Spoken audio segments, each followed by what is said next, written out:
पहली बड़ी खबर आपको बता दें, देश भर में संक्रमितों का आंकड़ा 2,37,000 को हुआ पार। जी हां, आपको बता दें 2,37,754 मामले सामने आ चुके हैं, जबकि मृतकों की संख्या 6650 हो गई है।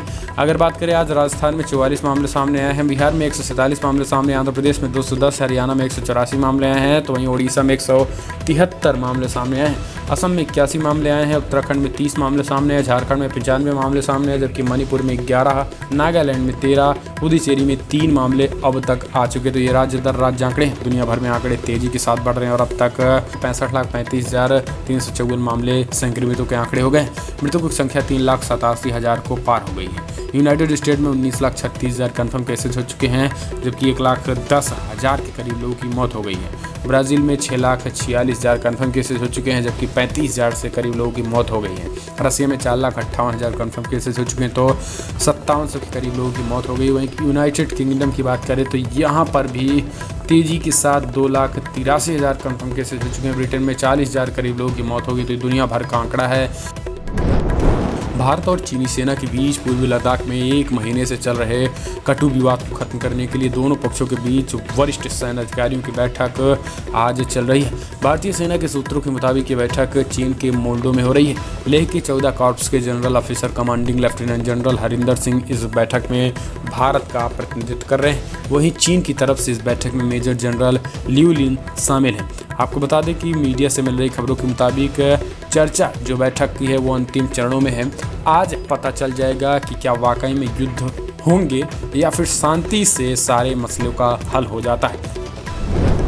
कोरोना वायरस से बढ़ते मामलों के बीच अनलॉक के तहत 8 जून से देश भर में मॉल, होटल, रेस्तरां और धार्मिक स्थलों को खोलने की छूट दे दी गई है। गृह मंत्रालय की ओर से मिली छूट के बाद से ज़्यादातर मॉल, होटल और रेस्तरां में भी साफ सफाई और सोशल डिस्टेंसिंग को लेकर काम चल रहा है। 8 जून से लॉकडाउन से मिलने वाली छूट को लेकर पंजाब सरकार ने भी नई गाइडलाइन जारी की है। पंजाब सरकार की नई गाइडलाइन में रेस्तरां को खोलने की तो इजाज़त दे दी गई है, लेकिन कोई भी वहां पर बैठकर खाना नहीं खा सकेगा। भाजपा नेता ज्योतिरादित्य सिंधिया ने ट्विटर हैंडल से बीजेपी का नाम हटाने को लेकर मध्य प्रदेश की सियासत गर्मा गई है। आज सुबह से ही सिंधिया के ट्विटर हैंडल को लेकर सोशल मीडिया पर चर्चाओं का बाजार गर्म था। हालांकि सिंधिया ने कांग्रेस छोड़ने के बाद अपने ऑफिशियल ट्विटर हैंडल पर बीजेपी का नाम का जिक्र कभी किया ही नहीं था, लेकिन उनके ट्विटर हैंडल के स्क्रीनशॉट्स के साथ आज सुबह से ऐसी खबरें चल रही हैं कि उन्होंने बीजेपी का नाम भी हटा दिया। इन सब के बीच सिंधिया ने इन अफवाहों का खंडन करते हुए ट्वीट किया कि सत्य के मुकाबले झूठी खबरें ज़्यादा तेजी से फैलती हैं।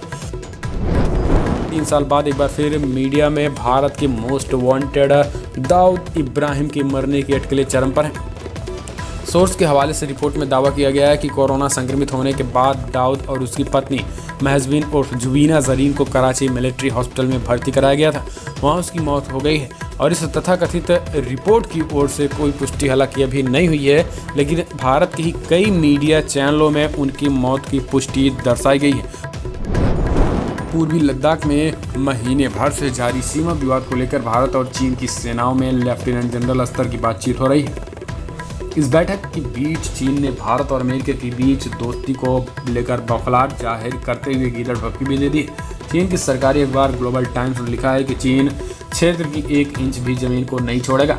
हालांकि चीन अपने पड़ोसी देशों भारत के साथ बेहतर रिश्ते भी चाहता है। उसका कहना है कि भारत को अमेरिका द्वारा बेवकूफ़ नहीं बनना चाहिए।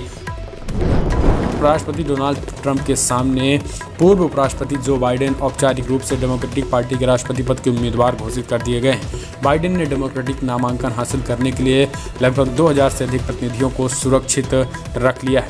इस तरीके से अब अमेरिका में चुनाव सरगर्मियां तेज शुरू हो गई है। स्वर्ण मंदिर परिसर में ऑपरेशन ब्लू स्टार की 36वीं वर्षगांठ पर शनिवार को सिख कट्टरपंथियों ने खालिस्तान के समर्थन में नारेबाजी की।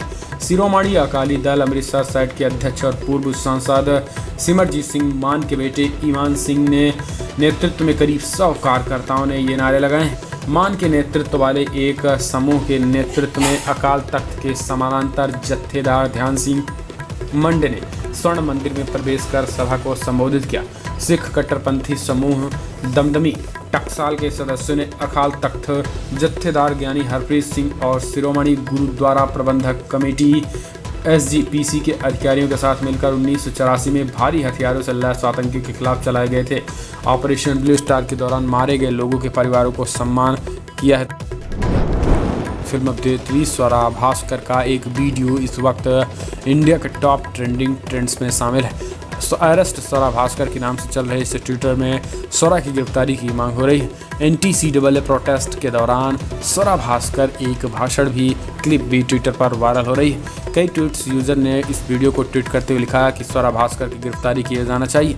हालांकि इस वीडियो की सत्यता की पुष्टि अभी तक नहीं हो रही, लेकिन आपको बता दें कि इसमें स्पष्ट तरीके से दंगा फैलाती हुई दिख रही हैं और दंगे के लिए उकसाती हुई भी स्वरा भास्कर दिख रही। तो ये वीडियो आने के बाद स्वरा भास्कर की गिरफ्तारी की मांग तेज हो गई है। केंद्र सरकार 1 करोड़ से अधिक साइकिल रिक्शा चालकों को ई-रिक्शा देने की योजना बना रही है। इसके लिए सस्ती ब्याज दर पर गरीबों को कर्ज मुहैया कराया जाएगा। इसके अलावा ई-रिक्शा का मालिकाना हक देने के लिए सरकार नियमों में बदलाव करने जा रही है। सरकार के इस फैसले से मेट्रो, बस अड्डे, रेलवे स्टेशन आदि के लिए लोगों को सस्ती यात्रा मिल सकेगी।